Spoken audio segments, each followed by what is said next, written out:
Hello विद्यार्थियों, नमस्कार। आप सभी का स्वागत है। मैं हूं मनोज और आप देख रहे हैं अपना यूट्यूब चैनल मनोज एजुकेशन। तो आज के सेशन में हम कंप्लीट आपको जानकारी देने वाले हैं। बीएड में आप सभी को पता है स्कॉलरशिप के जो फॉर्म है वो स्टार्ट हो चुके हैं।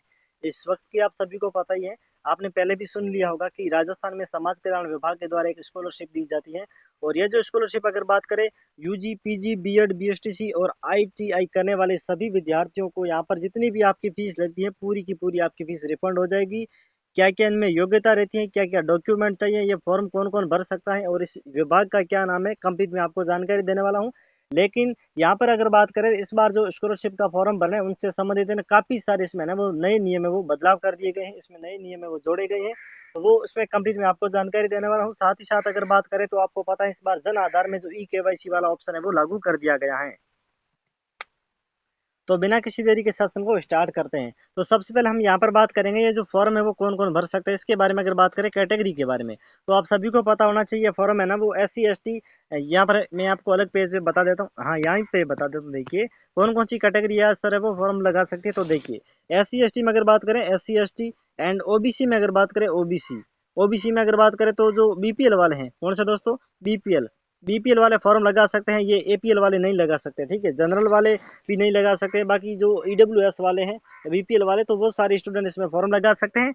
लेकिन एससी एसटी वाले कंप्लीट लगा सकते हैं। बाकी वाली जितनी भी कैटेगरी उसमें केवल बीपीएल वाले जो है वो ही लगा सकते हैं, बाकी वाले इसमें नहीं लगा सकते हैं।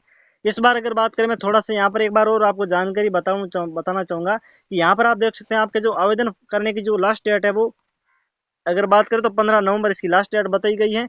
लेकिन इनकी यहाँ पर जो कैटेगरी बताई गई है अगर आप इन कैटेगरियों में आते हैं तो ये आप स्कॉलरशिप का फॉर्म है वो जरूर लगा लेना।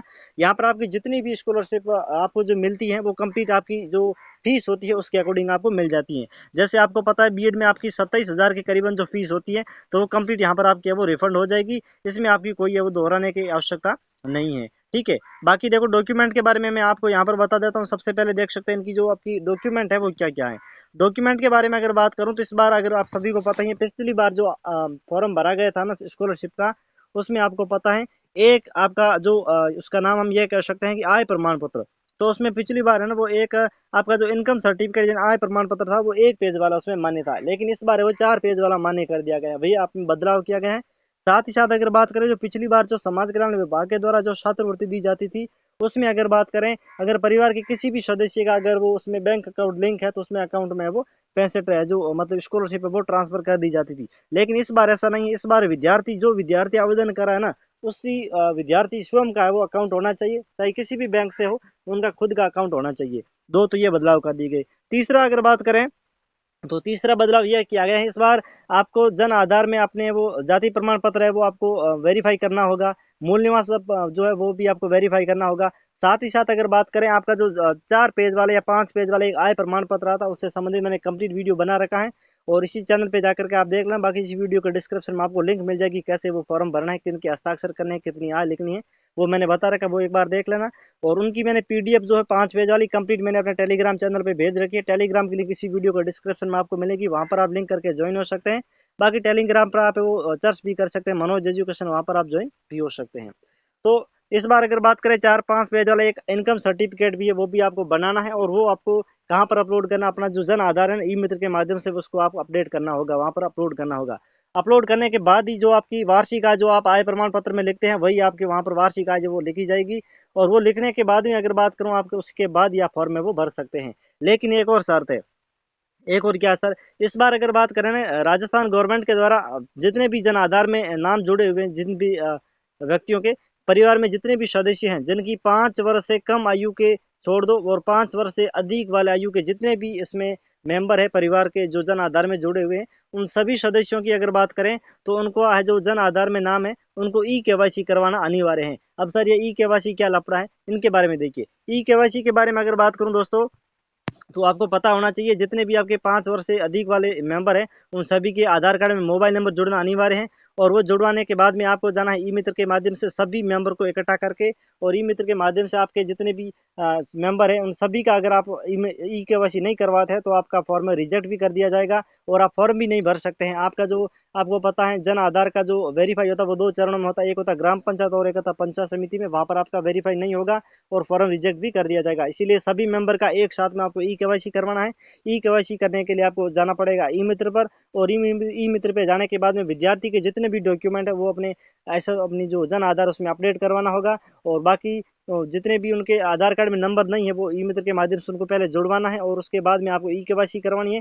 ई केवाईसी करवाने से पहले आपको कुछ जरूरी जानकारी भी होनी चाहिए जो आप ई मित्र से पूछ लेना, ठीक है। और इसके लिए आपको अपनी जो वार्षिक आय होती है वो आपको अपडेट करनी है, परिवार के सभी का ई केवाईसी करवाना है। और इसी में अगर बात करें तो परिवार के जितने भी सदस्य हैं उनका जाति प्रमाण पत्र, मूल निवास अगर बना हुआ, बैंक डिटेल वगैरह है तो उसको उसमें आपको एडिट करके उसमें लिंक कर देना है। और उसके बाद में अगर आप एक बार कर देते हैं उसके बाद में आप वो पुनः उसमें कुछ चेंजेस वगैरह नहीं कर सकते, ये आपको ध्यान में रखना जरूरी है।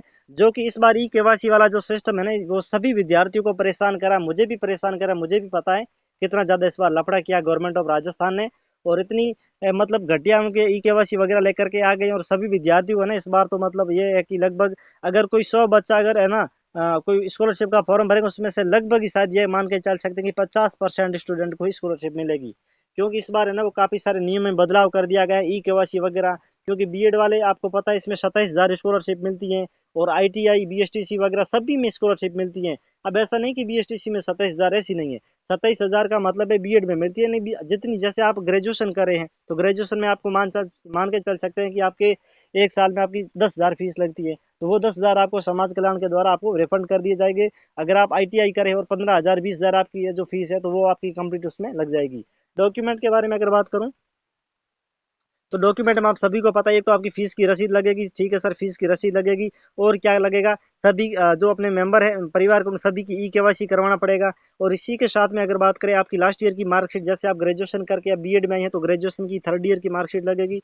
अगर आप 4 ईयर बीएड में हैं और आप 12th करके आए तो 12th की आपकी मार्कशीट लगेगी। इसमें परसेंटेज का कोई क्राइटेरिया नहीं है। अब मैं बात करता हूँ इनकम के बारे में।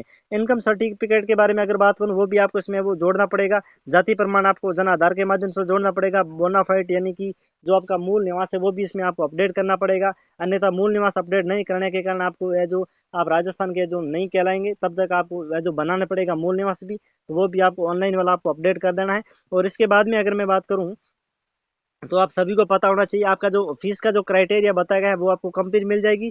लेकिन लेकिन सबसे बेस्ट जो बेस्ट बात है वो ये है कि इसमें आपको है ना वो आपको जैसे अगर बात करें ओबीसी वाले हैं तो ओबीसी वालों की मैं ये कह सकता हूँ कि लगभग आप है ना 1.5 लाख से अधिक आप है वो अपनी जो इनकम होती है वो आप उसमें नहीं धरें। एन 1.5 लाख से ज़्यादा जिनकी इनकम है ओबीसी बीपीएल वाले की तो उनको स्कॉलरशिप नहीं मिलेगी। आपको केवल 1.5 लाख से कम के अंदर रखना है, इससे ज़्यादा आपको नहीं रखना है।